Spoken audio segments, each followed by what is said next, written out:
বৈষম্যবিরোধী ছাত্র আন্দোলনের আহ্বায়ক জনাব হাসনাত আব্দুল্লাহ সম্প্রতি বলেছেন যে আমি খুব করে চাইব, কোট করছি তাকে, ধানমন্ডি ৩২-এ পরিণতি যেন সচিবালয় না হয়। আমি এটা খুব করে চাইব, মন থেকে চাইব, কোনো এক সময় হয়তো এবছর না হোক, ১০ বছর পর হোক, ১৫ বছর পর, ২০ বছর পর সচিবালয়ের পরিণতি যেন গণভবনের মতো না হয়। আমরা একটু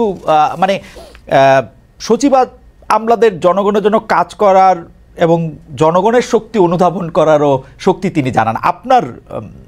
আপনার একটু আমি মতামত একটু জানতে চাইব যে আপনি কীভাবে দেখছেন যে এই ব্যাপারগুলি যে এরকম হইতেছে, গণভবনের মতো না হয় সচিবালয়ের পরিণতি যেন ধানমন্ডি ৩২-এর মতো না হয়।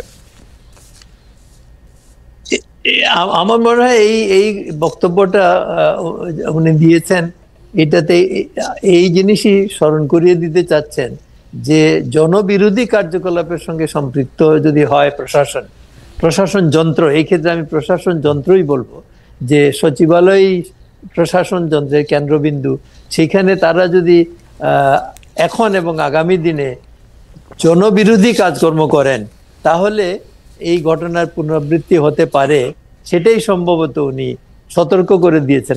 আমার মনে হয় যে এই সতর্কবাণীটা সঠিক, সবাইকে সজাগ থাকা। আপনার কি কোনো কারণে এরকম মনে হয় যে যারা সিভিল সার্ভেন্ট আছেন বা যারা সরকারি কর্মকর্তা আছেন একদম উপরের দিকে, তারা কি কোনো কারণে এই সরকারের সাথে তাদের একটা দূরত্ব আছে? বা তারা কি মানে এরকম একটা কথা বলা হয় যে সরকারের উপদেষ্টাদের কথা সচিবরা শোনেন না, কথাটা কি ঠিক? আসলে এটা আমি ঠিক আমার মনে হয় না। আমি যতটুকু দেখছি সবাই কাজ করার চেষ্টা করছেন। তবে একটা বিষয় আমার মনে হয়, সেটা হলো যে সরকারি আমলারা, আমি নিজেও চাকরি করেছি, আমরা বিধিবিধানের মধ্যে চলতে হয়। কিন্তু আমরা যদি রাজনৈতিক নেতৃত্বের কথা বলি, তারা অনেক সময় এই বিধিবিধান অনুসরণ করতে চান না বা ব্যর্থ করতে চান। তো এই নিয়ে কর্মকর্তাদের সঙ্গে রাজনৈতিক নেতৃবৃন্দের একটা ভুল বুঝাবুঝির স্থান রয়েছে। এটা দুই পক্ষকেই বুঝতে হবে যে রাজনৈতিক যারা আসেন তারা, আমি এখনকার যারা আছেন তাদেরটাও আমি একদিকে রাজনৈতিক একটা পরিবর্তনই হয়েছে, কাজে রাজনৈতিক সরকারি বলবো, যে তাদের কতগুলা মানে আইডিয়ালস পলিসিস চিন্তা করেই তারা এই কাজটা করেছেন। সেই আঙ্গিকে দেখলে সেই জিনিসটা মেনে নিয়ে কাজ করতে হবে।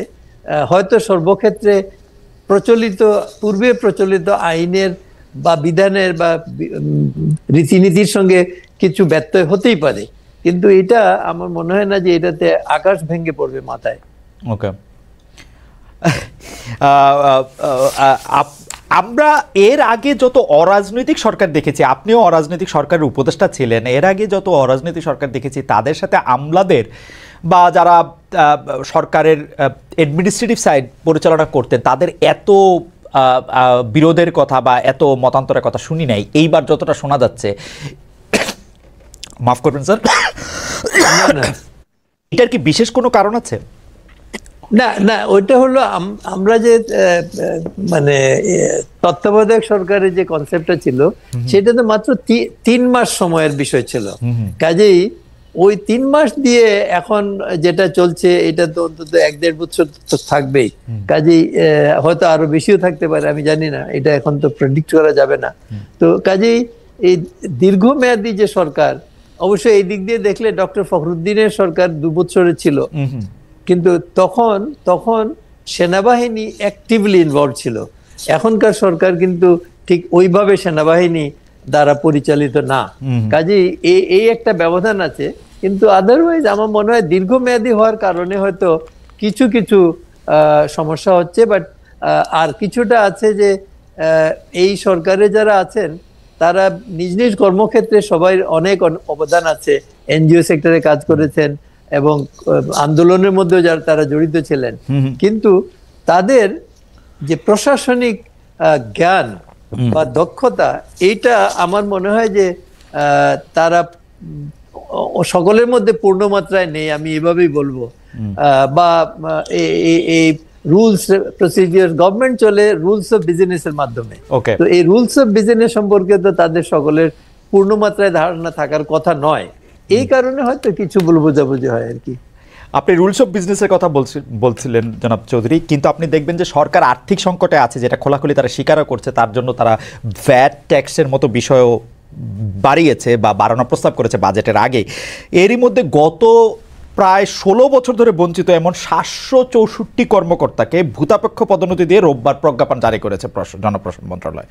তাদের মধ্যে 119 জনকে সচিব করা হয়েছে। এর মধ্যে আবার 1982 সালের ব্যাচের প্রশাসন ক্যাডারের অতিরিক্ত সচিব হওয়ার পরেও কি অনেক বেশি বঞ্চনা থাকে? এই ভূতাপেক্ষ পদোন্নতি কতটা দরকারি ছিল? আপনি জানেন এই পদোন্নতি নিয়ে বিশ্বব্যাংকের ঢাকা কার্যালয়ের সাবেক মুখ্য অর্থনীতিবিদ জাহিদ হোসেন সাংবাদিকদের বলেছেন যে মনে হচ্ছে আমলাতন্ত্রের চাপে অথবা তাদের সহায়তা পেতে সরকার কাজটি করেছে। এটা অনেকটা আত্মসমর্পণের মতো অবস্থা। আপনার টেকটা একটু শুনবো স্যার এই সম্পর্কে।